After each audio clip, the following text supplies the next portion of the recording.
NVIDIA almost disappeared before it became the company behind modern AI. Today, we look at the decisions that turned that crisis into a 30-year advantage. In the mid-1990s, JENSEN HUANG sat in a small office with a failing chip, limited cash, and very little time. The choice before him was simple but painful: protect the original idea or accept the evidence and reset the company. Today, JENSEN stands inside a world of AI data centers. But that future was not visible when NVIDIA was fighting to survive. The story began in 1993. Huang met two engineers at a small California diner, where they planned a company around richer computer graphics.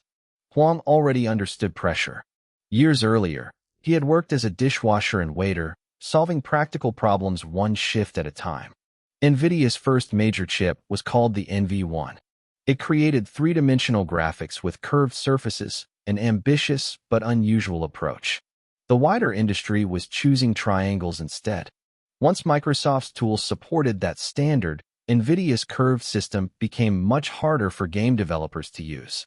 The team slowly faced an uncomfortable fact. Several connected technical choices were failing at the same time. Many leaders protect a plan after spending money and pride on it. Huang chose the market evidence over the design his team wanted to save. He flew to Japan and told Sega's leaders that NVIDIA needed to leave the console project and build a completely different chip. Ending the project created another problem. NVIDIA was still expecting money from Sega, and without it, the young company could run out of cash. Huang asked Sega to change its final payment into an investment of $5 million. He was not offering certainty. He was asking for one more chance. Sega agreed. The project failed, but the relationship survived because Huang had explained the mistake directly. That moment mattered. Honest bad news created enough trust for a new conversation, and that conversation kept NVIDIA alive. Survival only bought time. NVIDIA now needed a replacement chip before its remaining cash disappeared. The team was no longer searching for the most beautiful idea. It needed a product that matched the market and could be finished quickly. Chip development usually moves through careful stages. Engineers design a chip, manufacture a test version, find mistakes, and repeat the process. Each cycle can take months. NVIDIA did not have enough money for a normal second try. The company spent heavily on computer simulation and emulation. These tools allowed engineers to test the new design before a physical chip arrived. The tools were expensive, but another failed manufacturing round would have cost even more. Then NVIDIA sent the design to manufacturing without the usual physical prototype. Most of the company's future now depended on one result. This was not blind confidence. It was a controlled risk built on faster testing, clear standards, and a deadline the team could not escape. The result was the Revo 128. Released in 1997, it used the triangle-based standard that game developers were already adopting. It was fast, practical, and easier for the market to understand. NVIDIA says it sold 1 million units in its first 4 months. The new chip saved NVIDIA, but the deeper lesson was not simply that a bold gamble worked. The company survived because it stopped defending the wrong system while there was still enough time to build a better one. 2 years later, NVIDIA introduced the GeForce 256 and helped popularize a new term, the Graphics Processing Unit, or GPU. Games created demand for more realistic worlds, and better graphics required a huge number of small calculations every second. A normal processor is strong at moving through a series of tasks. A GPU is designed to handle many similar tasks at the same time. Imagine thousands of workers coloring different parts of one picture together. This kind of parallel work made modern game graphics possible. NVIDIA began to see that parallel computing could do more than draw pictures. Scientists also repeat large calculations when they study weather, medicine, materials, or space. The hardware had wider value. The missing piece was a simple way for researchers to use it. In 2006, NVIDIA introduced CUDA, a platform that allowed developers to use GPUs for general computing. This decision changed the company's direction again. NVIDIA was no longer selling only a faster chip. It was inviting people to build new work on top of its hardware. Fast hardware was only the beginning. Developers also needed programming tools, useful libraries, clear documents, training, and support.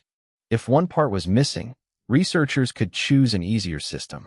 NVIDIA had to build the entire path, not just the engine. At first, the audience was small. NVIDIA engineers sometimes had to ask researchers simply to try GPU computing. The work looked less exciting than selling better gaming graphics. Yet the company kept investing while public attention remained somewhere else. Over time, more developers learned CUDA. Each useful program gave the next developer a reason to join.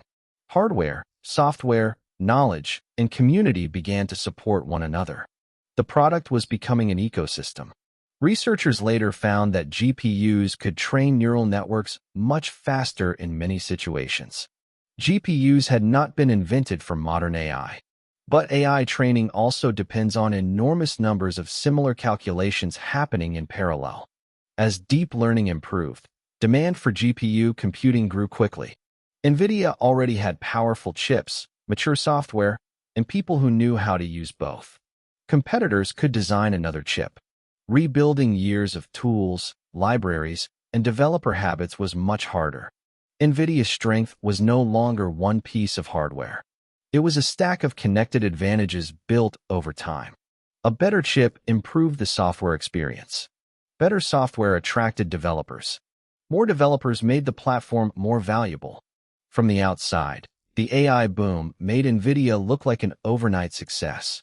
The visible growth was fast, but the preparation was not. CUDA had existed for years before most people understood why it could become so important. Huang did not see today's exact AI industry from a diner in 1993. He did not follow one perfect plan for 30 years. His more useful skill was recognizing when new evidence required a reset and when early evidence deserved more patience. With the NV1, the facts said stop. The architecture did not match the standard developers were choosing. Huang ended a major project, faced the customer, and accepted that earlier work could not be saved. Moving quickly protected the time NVIDIA still had. With CUDA, the facts said something different. The early market was small, but researchers were finding real value in parallel computing. NVIDIA kept funding the platform long enough for tools, users, and applications to grow around it. Good leadership can require two opposite actions. One moment demands that you stop. Another demands that you continue through years of doubt. The difficult part is not being bold every time. It is reading the evidence without letting fear or pride choose for you. The Sega meeting, the Riva comeback, and the long CUDA investment may look like separate stories. Together, they show one pattern. Leave the wrong road, commit to a stronger one, and build the conditions that allow it to grow. That pattern did not remove risk, and it does not guarantee that NVIDIA will always lead. But it explains how a small graphics company became a foundation for modern AI. The 30-year bet was not one prediction.